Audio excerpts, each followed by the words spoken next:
Je ne peux pas être satisfaite tant que ma sœur n'a pas intervenu. Pause. Xaaral tekki leen ko maanaam la fille nee na ma man mënuma satisfaire SEX satisfaire tant que sama propre sœur même sang même deret intervenir wul. Allahu Akbar. Hello mes chita, what's up guys? Pause. Il faut que ma jaay tout est intellectuel. Bref. Fu ñu tolloon. Hello mes chita, what's up guys? Mes chita, what's up guys? Les gars, encore du nee nañ may traité cas yu dansé ci biir dëkk bi. Garaawul war naay takk liiw cravate lii bi waaye ay ñu ngi koy woowee avocate. Appelez-moi avocate du peuple. Bref. Story bi daf ma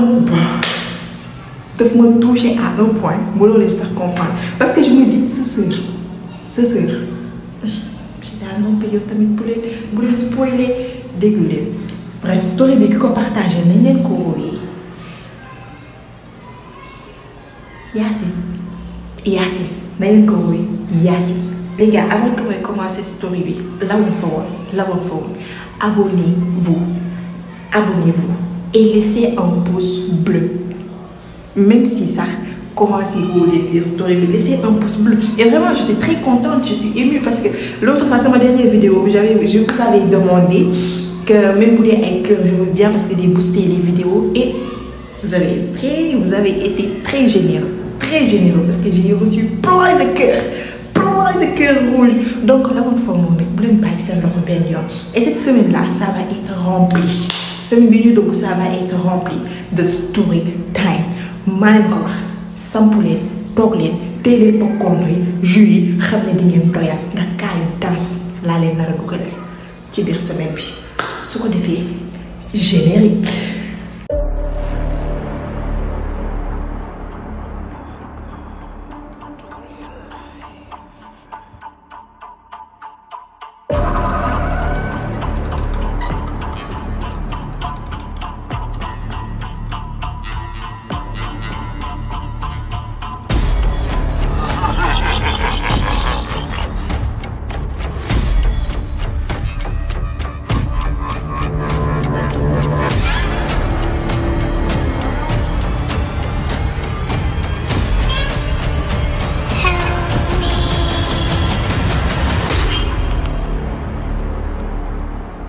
Yacine nee na ma Chita vraiment je ne veux pas être jugée parce que man xam naa li may def nii c'est pas bien mais xaw ma lu ma koy defloo et vraiment j'ai besoin de conseils moo tax ma ñëw xam nga sori tuuti moo tax ma ñëw jàkkaarloo ak yéen nii Yacine nee na ma Chita man faut savoir que dama grandir ci famille boo xamante ne on n'est pas nombreux nekkuñu famille bu nombreuse et tout man la sama rakk bu jigéen sama yaay sama papa point final. Mais les Chita, tu vois des fois des familles yoo xamante ne ils sont là juste pour la forme léegi ma sama yaay sama papa mën naa ku ma tegaloon kan mën naa waat que ni ñoom ñaar seen mariage yàqu na depuis mais peut-être que c'était à cause de nous ou grâce à nous moo taxoon ñu toog nii rek di ñu seetaan nekk ci même famille bi mais les Chita on nous a pas calculé sama papa bu xëyee dem na liggéey duñu lijjanti genre que pour toog waxtaan ak sama papa ça c'était tout un problème boo ñëwee di dem vers lui pour pouvoir échanger un peu avec danaa la non je suis occupée pas aujourd'hui dama sonn foutez-moi la paix nee na tout le temps loolu doon wax nee na ma parce que yaay aussi pareil du même ñoom ñaar ñëpp ku ne da nga am sa liggéey bopp boo xëyee da ngay liggéey et tout sama yaay boo ko jegee gérez-vous vous-même vous êtes des grandes or que non on n'était pas des grandes mais tout le temps loolu la ñu doon wax donc moi et ma sœur c'était nous deux contre le reste du monde on était tout le temps ensemble copier-coller dañ koy wax sax bref coller colle crazy colle fort tout le temps on était ensemble que ça soit à l'école moo tax ba ma demee ba am sama entre sama liwaay BFM moom ma war a quitter sama école bi dem beneen école c'était dañu ñoo jaxase woon tellement on était fusionnés nous deux ku nekk am na sa chambre bopp de mais on s'en foutait acheté pour dire juste la vérité. Maintenant, éteindez-vous. Bref, on s'en foutait. C'était nous deux pour le reste du monde. H24, on était ensemble. Même chambre, nous avons beaucoup. Tout le temps, sorti. Même fête, on s'habillait. Mais du haut que Magena Samarak, 5 ans. Magena Samarak, 4 ans, je sais pas, 4 ans, 5 ans, je crois bien là-bas. Mais moi, je sais pas.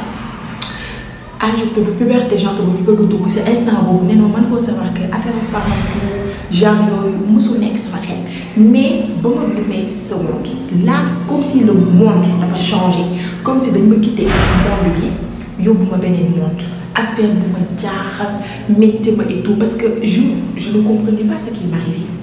Autour de moi, je ne comprenais pas ce qui m'arrivait. Le monde a commencé à changer autour de moi. Mais ressentir ça m'a yaram. Yo xamantene musuma ko ci ressentir xam ngeen os. Ce tubab nan os de libido. Genre que genre le Yacine t'a ressenti. Déjà tu as commencé à t'intéresser petit à petit aux garçons. Sur le cœur de nek ci téléphone, de regarder des vidéos. Vous comprenez ce que je veux dire par là. Donc un jour comme ça, une soirée, je me suis dit, ça m'a rappelé de ça. Moi, je pensais que moi, je ne dormais pas parce que je suis mouru sur mon match. Il y aurait sur mon téléphone des vidéos vraiment pas normales pour des enfants. Des conseils comme ça. Même un instant, j'ai commencé, je sentais des trucs, des sensations vraiment étranges. À un moment, j'ai poussé un cri. Qu'est-ce qu'il y a? Même comme on parle, ça va t'inquiéter, rends-toi. De t'arrêter et tout. Mais bon, elle était un peu paniquée parce que Moussou me réagirait. Non, tu as commencé à me qu'est-ce qu'il y a? Mais pour réconforter moi comme ça, d'une manière très naturelle, très normale, de me caresser, ne t'inquiète pas, je suis là. Mais quand elle me touchait, il y avait un truc que je ressentais que je ne peux pas expliquer. Que je ne pouvais pas expliquer. Je ressentais des trucs vraiment. Par la suite, les jours passent. Chaque nuit, quand j'étais auprès de ma soeur, je me donnais juste que mon Dieu le rend, t'es quoi ça m'a comme ça, pour me dire le rond, t'es quoi ça m'a au début, je me disais, ça va passer là. Parce que moi, je sentais que ce que je fais là, c'est pas bien. Je sentais que ça là, c'est pas bien. Donc, non là non def manam ko début bi mo mëna ma qu'est-ce qu'il y a là mais ko non t'inquiète c'est pas grave les jours passent petit à petit may augmenter petit à petit may augmenter tay bu doon nekké ay xay suba ay bisu lay doon jalla dem ay baiser après ça mu nekk ay attouchement carrément néma dem na ba commencer di initier sama bop ci lo xamanteni je ne savais pas que dina ma andi des problèmes dans mon existence instant bi léegi je ne savais pas.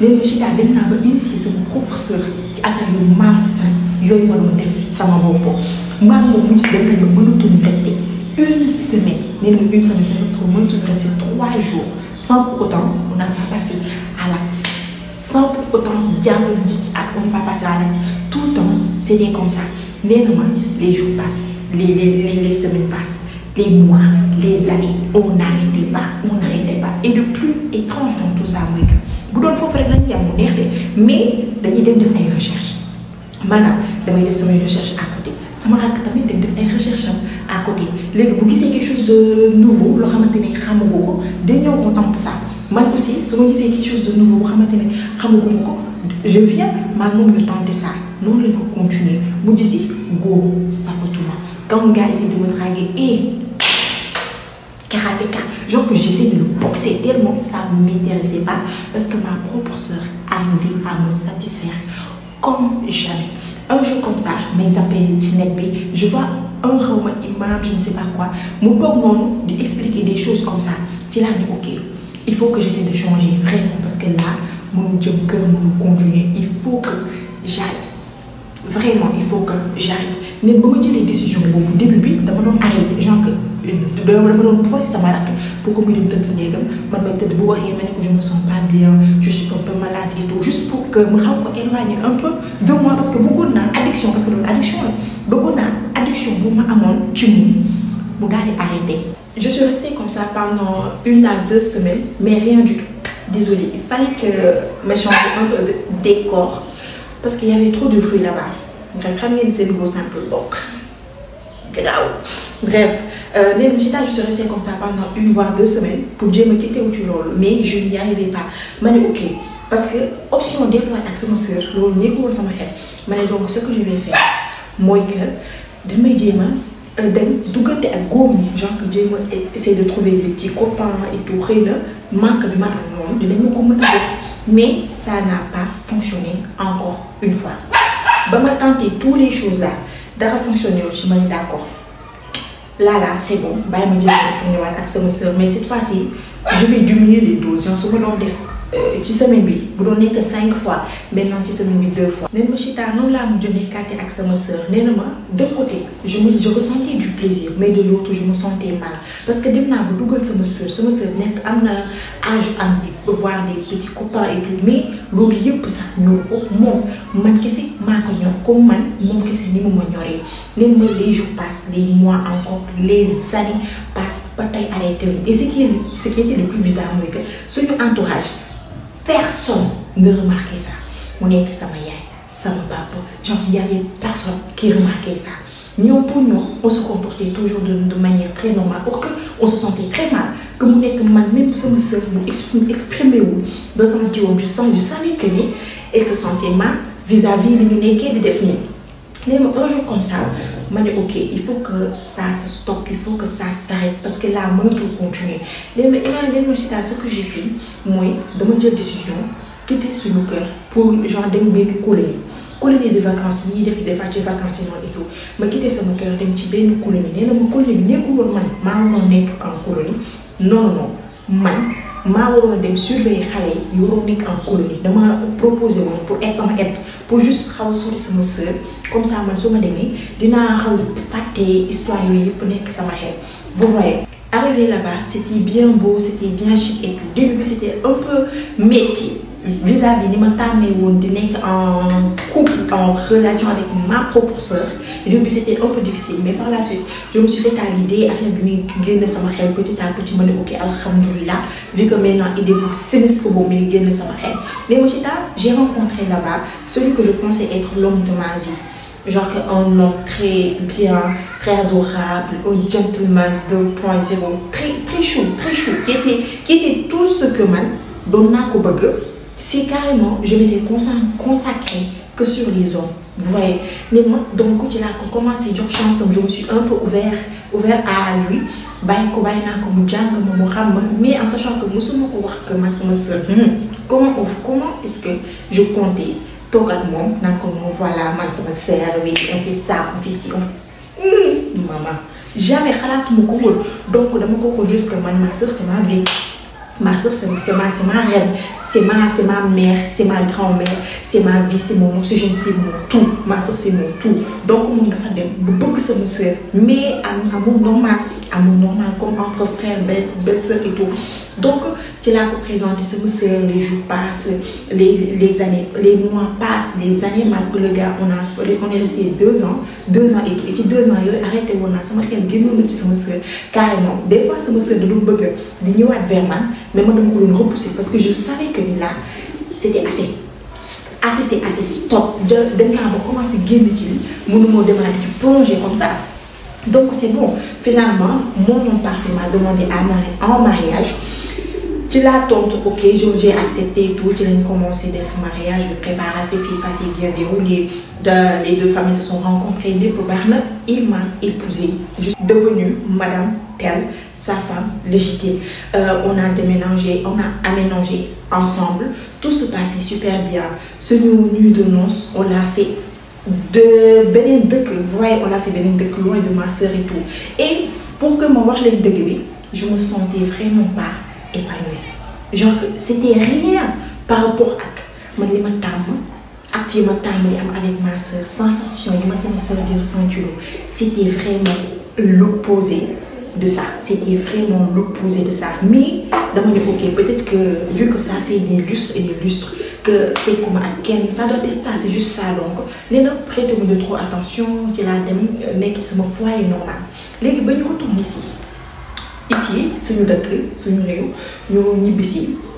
Là, ma sœur voulait faire une formation et c'est là que le problème commence parce que formation bi sama sœur bëggoon def soriwul ak ñun fi ñu dëkkee ba mu ko waxee dès le début je me suis dit d'accord pas de souci mon cœur mais pourquoi mais là tu sais que tu peux venir attends je vais parler ça je vais parler de ça à mon mari mais je sais déjà qu'il va accepter mais dama ko wax ni rek moom aussi mu ne ma d'accord pas de souci.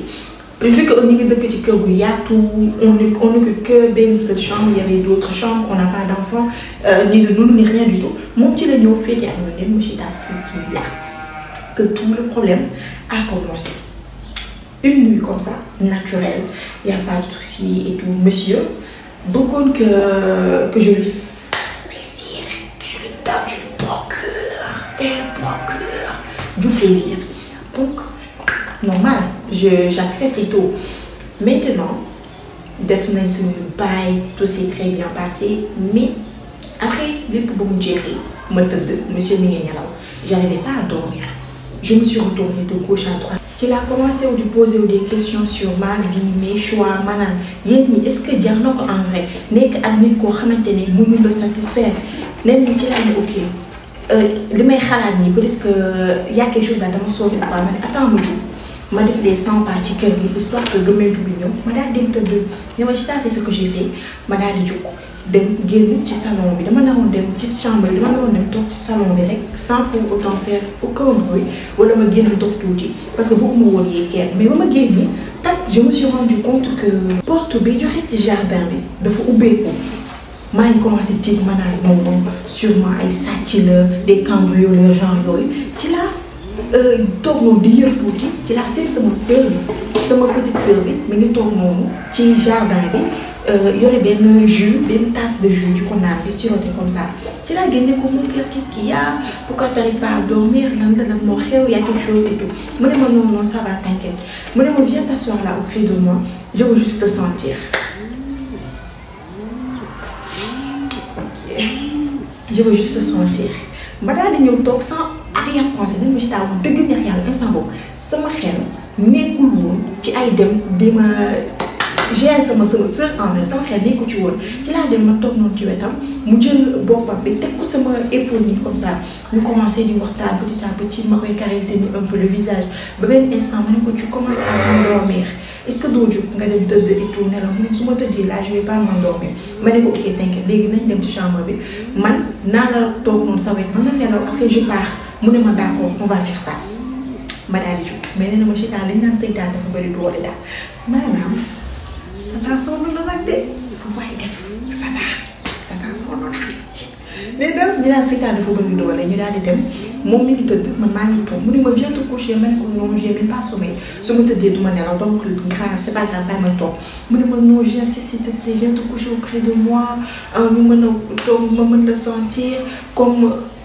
le bon vieux temps nee ma sans arrière-pensée ma ñëw tëdd ci wetam mais j'étais tuuti ma sœur a commencé à me caresser di ma caresser di wàcc partout et là li am na bon mu gàtt te leen ma ci daal depuis jour boobu chaque jour que Dieu fait boo xamante ne man ak monsieur moi et mon mari on a eu à se toucher là su ma paree damay saaraan dem ci sama néegu rakk pour eggalee fa foofu affaire yi pour mën a am plaisir à 100% bi ma bëgg am nee na noonu laa ko continuer tout le temps nee na ma ci daal je veux arrêter ça mais je ne sais pas comment m'y prendre instant bi rus naa sama jëkkër parce que maa ngi naan kii bu xalaatoon li may nekk def sama rakk du mës a nekk ak man ba nii samay waajur bu ñu xamoon lii dinañu renier à vie nee na ma ci daal instant bi rus naa xamatuma nu may def te man li ma ci gën a jaaxal instant mooy que man ragal bi ma ragal nii sama rakk fekkatu ko ci ma petite sœur n'a même pas peur day def li muy def avec le sourire elle est radieuse elle a du larme ni en elle bu paree moom comme man ni ma fi nekkee naan non je regrette et elle non et à chaque fois que su may jéem a résister moom elle me tire te su ma tire il suffit juste que mu commencer à me caresser et tout damay bàyyeekoo nee na ci daal là vraiment j'ai besoin de vos aides j'ai besoin de vos conseils loolu ma mun ci wax vraiment je vais appliquer ça parce que là xaw ma may def jéem naa bëggoon a génn sama xarit mais j'y arrive pas c'est ma soeur c'est mon sang c'est ma vie xam bébé c'est ma vie donc j'y arrive pas génn ko ci kër gi ni Mochita vraiment là j'ai les larmes aux yeux vraiment parce que là je ne sais plus imaginez la fille là Yacine ba may partage story bi audio bi ma yónnee elle était en larmes tu sais que en fait je ressentais au plus profond de moi que là elle n'en peut plus dafa bëgg arrêter mais jusque da koo xas ba tàmm addiction addiction je sais pas vraiment en tout cas c'était l'histoire à Yacine elle est preneuse mi ngi bàyyi xel commentaire et tout vraiment je ne sais même pas quoi dire en tout cas ma chérie force à toi tu as tout mon soutien vraiment je pense que dina am des personnes bienveillantes yu lay jox ay conseils juste essayer d'appliquer yu baax yi demal jël des choses yoo xamante ne mën na la servir en vrai te aussi boo xasee ba jël décision pour fonce ne te retourne pas buy métier booy dem ba xam ne que là tu n'en peux plus da ngay dem jar na sax nga jël tëj sa bopp ci néeg bi toog auprès de ton mari il faut que au moins il faut que nga jox nga teg pas il faut que nga teg pas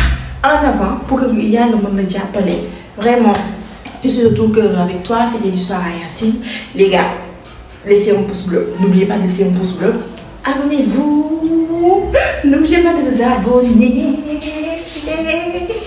abonnez-vous sur les faits à bientôt pour de nouveaux story time allez bisous. Mouah.